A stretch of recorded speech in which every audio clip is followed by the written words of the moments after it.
Welcome back to the Clinical Leadership Podcast. I'm your host, Dr. Alex Earl, and today we're going to continue on our theme with launch phase information. If you're a rehab chiropractor or even a private practice physical therapist, or you're an associate and you're inside someone else's business, well, then listen up, because if you have the calling or you feel like you are capable of more and you want to launch your own practice at some point, well, then this month's podcast episodes are for you. And I titled this one, If I Opened a Rehab Clinic Tomorrow, Here's the Exact Order I'd Build It in. Here's the exact order. And the premise of this is, if I lost everything, if I lost a clinic, if I lost my network, if I lost my, dare I even say, if I lost my reputation and I had to begin all the way from scratch, if I had to build it from scratch, if I had to build a clinic from scratch, I would not start with a logo. I would not start with a website. I would not start with certification or equipment, or this might even be on pop. I wouldn't even start focusing on a lease, focusing on where I would start my new venture. I wouldn't care really about the lease until I reach that point in the proper process, the proper order of building a clinic. I would build a clinic in a very specific order. And most rehab chiropractors get this wrong.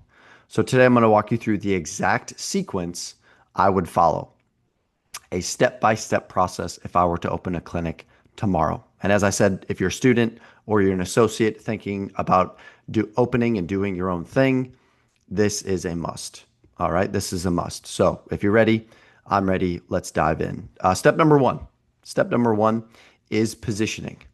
Not marketing, but positioning. Who are you for? What problem do you aim to solve?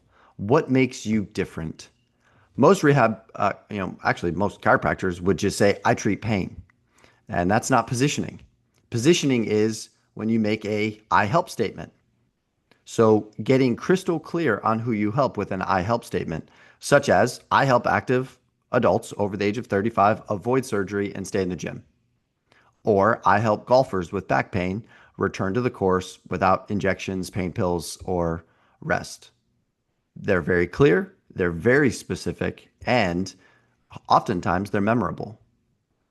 Until this clear message is established in your positioning, nothing else matters. The following steps will be irrelevant if you get this in the wrong order.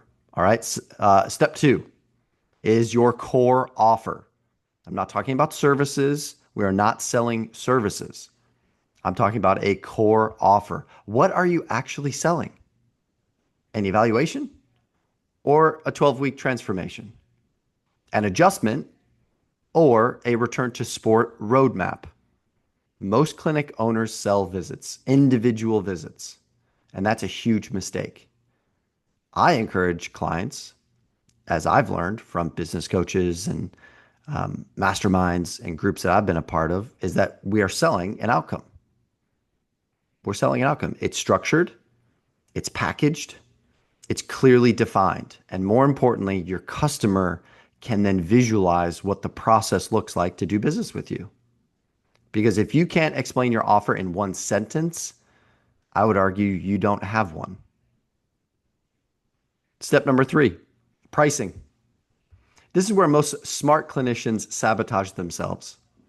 They have spent tens of thousands of dollars on postgraduate certifications, maybe even while they were in school. The phrase that I heard at a lot of Midwest seminars, whether it was DNS or dry needling, we would do an introduction to start a class, and inevitably there'd be a cohort of chiropractic students that would be in the class. And they would say, well, I'm just a seminar junkie. I'm here because I want to take in as much information as I can while I'm a student. Oftentimes we would give student discounts and they would try to take full advantage of it, which is smart. And so they would take as many clinical courses, and they oftentimes call themselves seminar junkies. And there's nothing wrong with that, to try to grow your clinical skill set even while you're a student. But aren't you more valuable the more clinical knowledge you have? The answer is yes. But to the market who don't know that you exist, the answer is no. So your business skill set needs to rival your clinical skill set. And the first pitfall that I see, the first mistake that I see new to business owners, the first mistake that I see them make is they significantly self-sabotage simply because of their prices. I'll never forget, I was teaching a dry needling course, and I ask inside the class if people are insurance, if they're out of network, if they're cash-based, if they're hybrid office, and if they are solopreneur, if they have a staff, or if they are an associate. And I just ask and try to survey the land. And there was a gentleman in one of my courses who had just recently opened up. And so I asked him a series of questions like, are you insurance? Are you out of network? And he proudly said he was cash. And I said, how much is your new patient evaluation? And he said $30. And I said, wait a minute, what? It sounds like you said $30. And he said, yeah, I want to undercut the market and then slowly increase my prices from there. And I said, well, how's it going? And he said, well, it's to be expected for my first month. Things are a little slow. And I was like, you would think that if you undercut the market, people would rapidly pursue you. But that's not the case, because when people see such a low price, they also associate that with low quality. So most of the time people underprice because price is a internal view of how someone views themselves. So they are, in essence, lacking the confidence to charge a premium amount. They compare, um, they compare prices to insurance clinics when that might not be an apples to apples comparison. If you're cash based and you're looking at what insurance clinics are charging or insurance is reimbursing, that's an apples to oranges comparison. If you want to play the insurance game, go play the insurance game. I learned how to play it. I learned how to play it really well, but that's not for me anymore. And I trust if you're listening to this, it's probably not for you. And here's the last bit about price, is that a lot of times new to business owners do not understand cost of goods sold. They don't understand simple margins. All right. Let me give you an example. If your goal is to make $20,000 a month and your average case is 1,000, you need simple math. All right. Simple math. You need 20 cases per month. If your average case is $400, you need 50 new patients to come in every month. Price changes stress. Pricing changes market pressure, and pricing changes sustainability. This isn't about greed. It's about math. So your pricing needs to reflect the profitability and your targets that you want in your practice. Number 4, I call this lead flow. All right, lead flow. Now you earned the right to market yourself. You don't run ads to confusion. You don't post content with extreme vague generalities. I cannot stand the template social media posts that are out there that are created by chiropractic website companies, that are created by marketing agencies, and they give everyone the same templates to post online. They're very impersonal. They are vague. And they have rarely anything to do with that individual clinic. It is just a carbon copy of a template. I can't stand that. All right. You generate attention, but toward a clear offer. Once you nail your offer, once you nail your market, once you nail your pricing. And you do this with organic content, with workshops, both live, in-person workshops, and also live training workshops via digital means. So there's in-person and there's digital trainings. And of course, there's the standard referrals, there's strategic partnerships, and there are simple ads. But here's the difference. You don't need volume. We are not in the volume game. We are in the more, in terms of revenue, from less. We want to make more per patient, and therefore we don't need as many patients on our schedule, at least with this new rehab model. You don't need more volume, you need clarity. Most associates think, if I just have more patients on my schedule, or most early to business or young businesses think, if I just had more patients on my schedule, and that is not true. No, you just need better positioning and stronger offers. All right.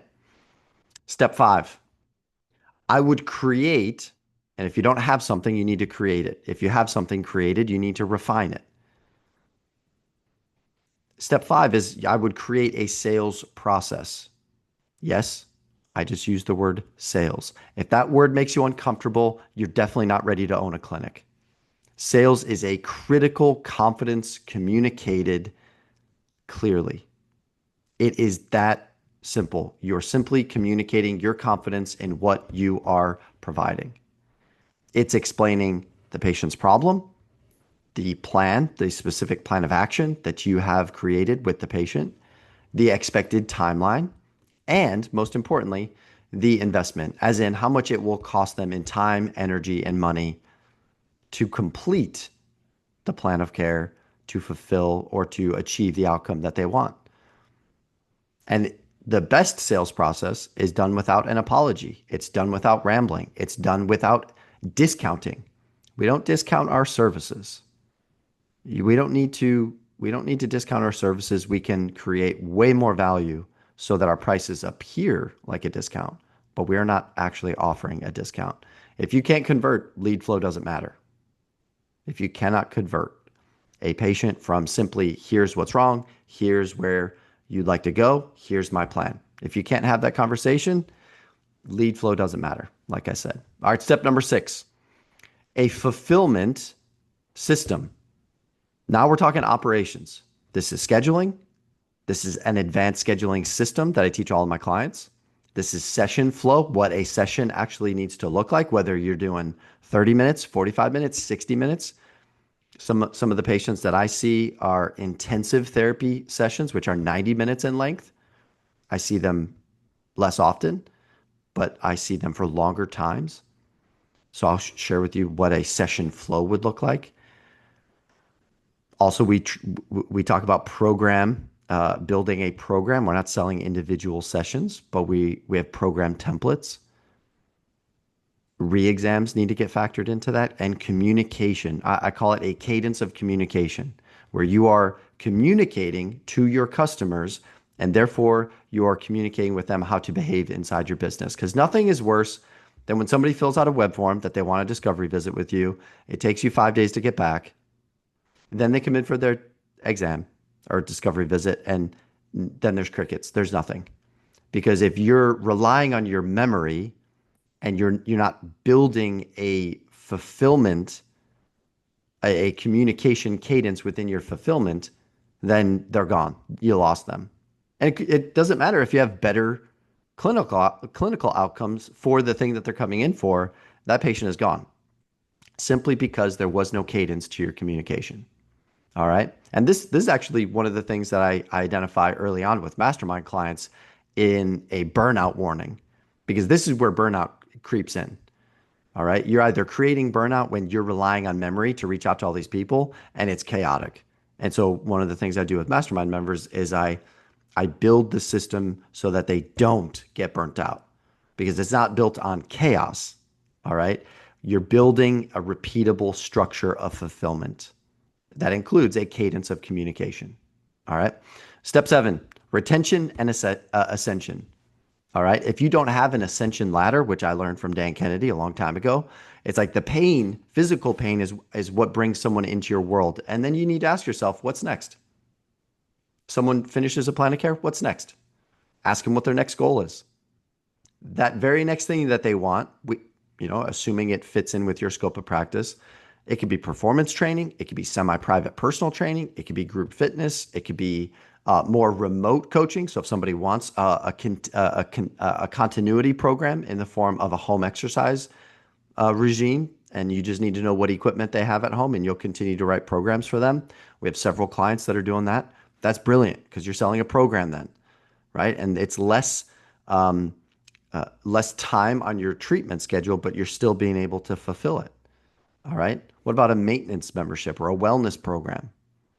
All right. What about golf performance? If you're treating golfers and you get them out of pain, what's next?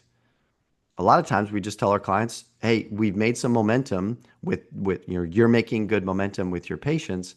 Let's not stop here. Let's keep this ball rolling.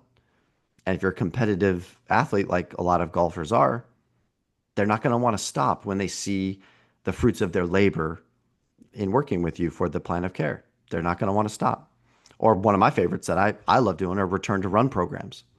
I love taking people through, the process of, pain to performance, from returning to run, from, possibly being completely shut down with a bone stress injury to then setting a goal for, an upcoming marathon or 5K, 10K, right? But I will say, in my audit of clinics over the last 3 years, most clinics leak patients right here in this stage. That they're so focused on getting the patient to complete the plan of care, and then they discharge the patient, they graduate the patient, and that's it. Now they're focusing on all the new patients that they have this month. So I tell people that you're leaking patients simply by not offering a retention and an ascension plan. And don't blame your marketing.